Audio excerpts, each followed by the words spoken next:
इस वीडियो में हम लोग सॉल्व करेंगे एनसीईआरटी के एक्सरसाइज 6.3 का question number 22। A wire of length 28 metre is to be cut into 2 pieces. देखिए एक वायर है जो कि 28 मीटर लंबा है, उसको 2 पीस में काटना है। One of the pieces is to be made into a square, एक पीस से बनाना है square, and the other into circle.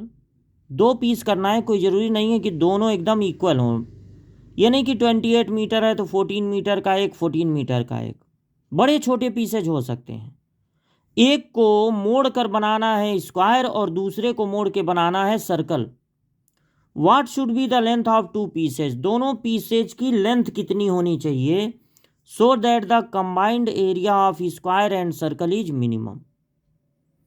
तो मान लीजिए कि पहला जो पीस निकाला गया वो x मीटर है, तो टोटल 28 मीटर है, तो बाकी जो बचेगा वो हो जाएगा 28 माइनस एक्स। अगर दोनों टुकड़ों में से एक टुकड़े की लेंथ सपोज कर ली जाए x, तो चूंकि पूरा 28 मीटर लंबा है, तो अगर एक टुकड़ा है x मीटर का तो दूसरा टुकड़ा हो जाएगा 28 माइनस एक्स मीटर का। अब अगर आप इस टुकड़े से, पहले क्या छपा है इसमें, देखिए पहले क्या है, प्रिंट स्क्वायर।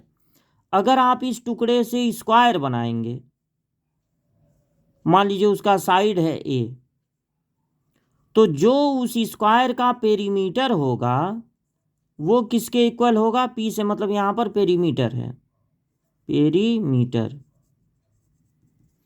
इसी टुकड़े से ना आप ये बना रहे हैं, तो इस टुकड़े की जो टोटल लेंथ है, मतलब x मीटर, इस टुकड़े की टोटल लेंथ वो इसके पेरीमीटर का काम करेगी। और दूसरे वाले टुकड़े से आप क्या बना रहे हैं, दूसरे वाले पीस से आप बना रहे हैं सर्कल। मान लीजिए उस सर्कल का रेडियस है r, तो ये जो टुकड़ा है यहाँ से यहाँ तक कितना लंबा, यही मुड़ेगा तो सरकमफ्रेंस बनाएगा, तो सर्कल बनेगा। यानी कि ये जो 28 माइनस एक्स है वो इस सर्कल के सरकमफ्रेंस का काम करेगा, 28 माइनस एक्स। अब पेरीमीटर क्या होता है स्क्वायर का, वो होता है 4 इंटू साइड, यानी ए की वैल्यू हो जाएगी x/4। और सरकमफ्रेंस क्या होता है सर्कल का, सरकमफ्रेंस होता है 2πr, यानी r की वैल्यू हो जाएगी 28 माइनस एक्स अपॉन 2π। 2π को इधर ट्रांसफर कर दिए। अच्छा, अब हम ये देखेंगे किसको मिनिमम करना है। मिनिमम करना है कंबाइंड एरिया को। किसको मिनिमम करना है, कंबाइंड एरिया को।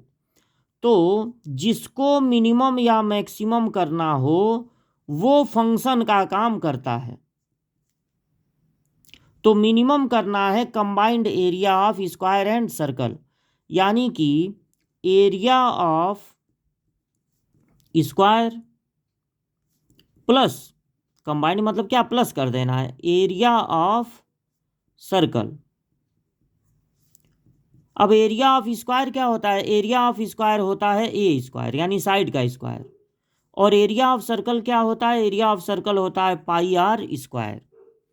अगर आप ए की जगह पे रख देंगे x/4 तो स्क्वायर होगा ना, x/4 का स्क्वायर होगा। और यहाँ पाई और r की जगह आप रख देंगे 28 माइनस x/2π का होल स्क्वायर, πr²। जब हम कोई फंक्शन बनाते हैं मैक्सिमा मिनिमा में, तो उस फंक्शन की खासियत होनी चाहिए उस फंक्शन में केवल एक ही वेरिएबल होना चाहिए। तो यहाँ भी देखिए एक ही वेरिएबल है x, यानी ये फंक्शन एकदम बढ़िया है, इसमें कोई ज़्यादा चेंज करने की ज़रूरत नहीं है। तो ये x²/16 हो गया, ये पाई है, ऊपर है 28 माइनस एक्स का होल स्क्वायर, और नीचे 4π² हो जाएगा, एक पाई से एक पाई कट जाएगा। अब ये कुल मिला के जो हमारा फंक्शन तैयार हुआ वो है x²/16 प्लस 28 माइनस एक्स का होल स्क्वायर बाई 4π। 4π यहाँ पर बच गया है। ये हमारा फंक्शन हो गया f(x). जब हम मैक्सिमा मिनिमा में फंक्शन तैयार कर लेते हैं तो उसके बाद हमको करना होता है 2 बार डिफरेंशिएशन। पहली बार डिफरेंशिएशन करेंगे तो 16 तो ऐसे ही रहेगा क्योंकि वेरिएबल के साथ है, और यहाँ पर फार्मूला लगेगा पावर से इंटू पावर एक कम। 4 पाई तो ऐसे ही रहेगा क्योंकि वेरिएबल के साथ है, वेरिएबल एक्स है, वेरी करने वाली चीज़, बदलने वाली चीज़। यहाँ पहले फार्मूला लगेगा पावर से इंटू पावर एक कम। अब पावर को छुपा लेंगे क्योंकि एक्स नहीं कुछ और है, इसलिए पावर को छुपा लेंगे। अब अंदर वाले का डिफरेंशिएशन करेंगे तो 28 का डिफरेंशिएशन होगा 0 क्योंकि वो कांस्टेंट है, और माइनस सिर्फ एक्स का डिफरेंशिएशन याद रखना चाहिए 1, तो -1। कुल मिला के क्या आया -1। अब यहाँ पे 2 से 16 कट गया तो बचा x/8 माइनस ये 2 से 4 कट गया तो बचा 28 माइनस एक्स अपॉन 2 पाई। ये प्लस माइनस का इंटू माइनस हो गया है। जब दोबारा डिफरेंशिएशन करेंगे तो सिर्फ एक्स का डिफरेंशिएशन होगा 1, और 8 तो ऐसे ही नोट हो जाएगा, ये 2 पाई ऐसे ही नोट हो जाएगा। 28 का डिफरेंशिएशन हो जाएगा 0 माइनस, और एक्स का डिफरेंशिएशन 1 तो हो जाएगा -1, तो 1/8 प्लस 1/2 पाई। जब मैक्सिमा मिनिमा में 2 बार डिफरेंशिएशन हो जाए तब हम लोग निकालते हैं, फाइंड करते हैं क्रिटिकल पॉइंट। अब देखिए ये क्रिटिकल पॉइंट क्या होता है। अगर आप किसी फंक्शन का ग्राफ बनाते हैं, ऊपर उठता हुआ ग्राफ अचानक कहीं पर नीचे गिरने लगे, ऊपर उठता हुआ ग्राफ नीचे आने लगे, ऊपर उठता हुआ ग्राफ नीचे, या नीचे गिरता हुआ ग्राफ अचानक ऊपर उठने लगे, नीचे गिरता हुआ ग्राफ ऊपर उठने लगे, तो वो पॉइंट कहलाता है क्रिटिकल पॉइंट। किसी ग्राफ के क्रिटिकल पॉइंट पे कोई फंक्शन मैक्सिमम हो सकता है या मिनिमम हो सकता है।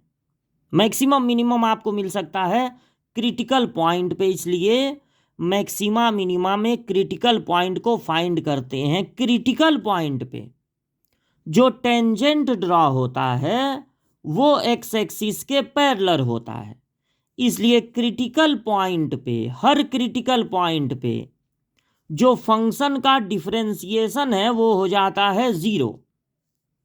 इसलिए क्रिटिकल पॉइंट को इसी तरह से फाइंड करते हैं, डिफरेंशिएशन को कर देते हैं 0, फर्स्ट ऑर्डर डेरिवेटिव को। तो क्रिटिकल पॉइंट के लिए क्या करेंगे, फर्स्ट ऑर्डर डेरिवेटिव को, ये जो पहला वाला डिफरेंशिएशन है उसको कर देंगे 0 के इक्वल, और वहां से x की वैल्यू, वेरिएबल की वैल्यू निकालेंगे। तो x/8 इक्वल टू, इसको उधर ट्रांसफर कर दे रहे हैं, 28 माइनस x/2 पाई।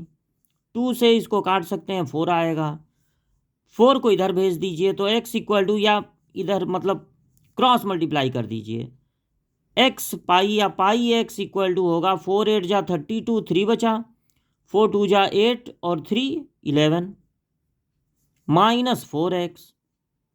x वालों को एक साइड में कर लिया जाए तो प्लस 4x हो जाएगा ना, इधर यहां से x कॉमन ले लिया जाए, बचेगा पाई प्लस 4।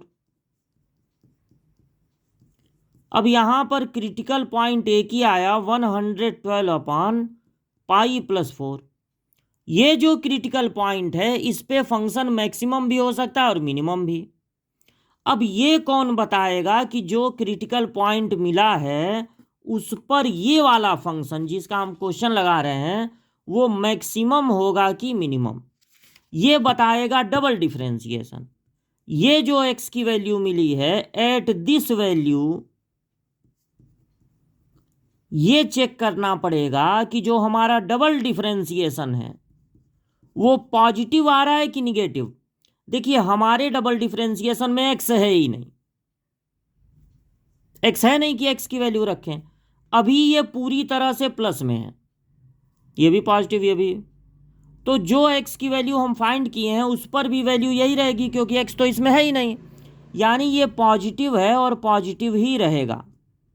अगर डबल डिफरेंशिएशन पॉजिटिव आ रहा है तो यानी अब वहाँ से फंक्शन का ग्राफ ऊपर उठेगा। पॉजिटिव का डबल डिफरेंशिएशन के पॉजिटिव का मतलब है कि अब ग्राफ ऊपर उठेगा, पॉजिटिव मतलब ऊपर उठेगा, यानी वो पॉइंट हो जाएगा मिनिमा का।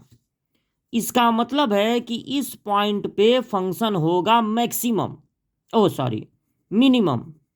पॉजिटिव आ रहा है, ऊपर उठेगा, यानी कि हमारा फंक्शन हो जाएगा मिनिमम। और हम यही चाहते भी थे, क्योंकि देखिए इज मिनिमम, मिनिमम, तो मिनिमम होने के लिए क्या होना चाहिए, हमसे पूछा क्या है, लेंथ ऑफ पीसेज।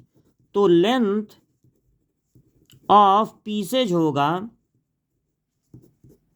देखिए पहला वाला तो आप माने थे एक्स, तो वो तो आया है 112/π+4, और दूसरा वाला जो टुकड़ा है वो है 28 - x। तो 28 में से ये जो x आया है उसको माइनस कर दीजिए, π+4 हो जाएगा एलसीएम, और इसका मल्टीप्लाई जब 28 में होगा तो 28π+112, फिर माइनस भी है 112, तो ये कैंसिल हो गया। तो 28π/π+4 मीटर, ये दूसरी वाली लेंथ है, और मीटर ये पहली वाली लेंथ है। आप पाई की वैल्यू 22/7 रख भी सकते हैं, या मैक्सिमम बुक में, ये क्वेश्चन बहुत पॉपुलर क्वेश्चन है, लगभग हर बुक में है, हर बुक में पाई के टर्म में ही इसका आंसर दिया हुआ है। तो पाई के टर्म में आप आंसर छोड़ सकते हैं, या फिर पाई की वैल्यू 22/7 भी रख सकते हैं। तो दो टुकड़ों में बांटना था 28 मीटर को, पहला टुकड़ा x, दूसरा टुकड़ा हो गया 28 - x। पहले टुकड़े को जब मोड़ेंगे एक स्क्वायर के रूप में तो उसका पेरीमीटर होगा x के इक्वल। दूसरे टुकड़े को मोड़ेंगे जब सर्कल के रूप में तो उसका सरकमफ्रेंस होगा 28 - x। दोनों के एरिया का सम करना है मिनिमम, इसलिए वही फंक्शन का काम करेगा। स्क्वायर का एरिया होता है साइड का स्क्वायर, सर्कल का होता है πr²। ए की जगह जब x/4, आर की जगह जब ये रखेंगे तो इस पूरे हमारे फंक्शन में एक ही वेरिएबल होगा x, और यहीं तक पहुंचाना है कि एक ही वेरिएबल रहे। जब एक वेरिएबल आ जाता है तो दो दो बार कर देते हैं डिफरेंशिएशन। पहले वाले डिफरेंशिएशन को 0 के इक्वल करके क्रिटिकल पॉइंट निकालेंगे, उस पॉइंट पे देखेंगे अगर डबल डिफरेंशिएशन पॉजिटिव आ रहा है तो फंक्शन होगा मिनिमम, निगेटिव आता तो फंक्शन हो जाता मैक्सिमम। तो हमको पता लगानी थी दोनों टुकड़ों की लेंथ। तो पहला था x, वो इतना आया है, और दूसरा था 28 - x, तो x की वैल्यू रख दिए हैं तो दूसरे टुकड़े की लंबाई भी आ गई है।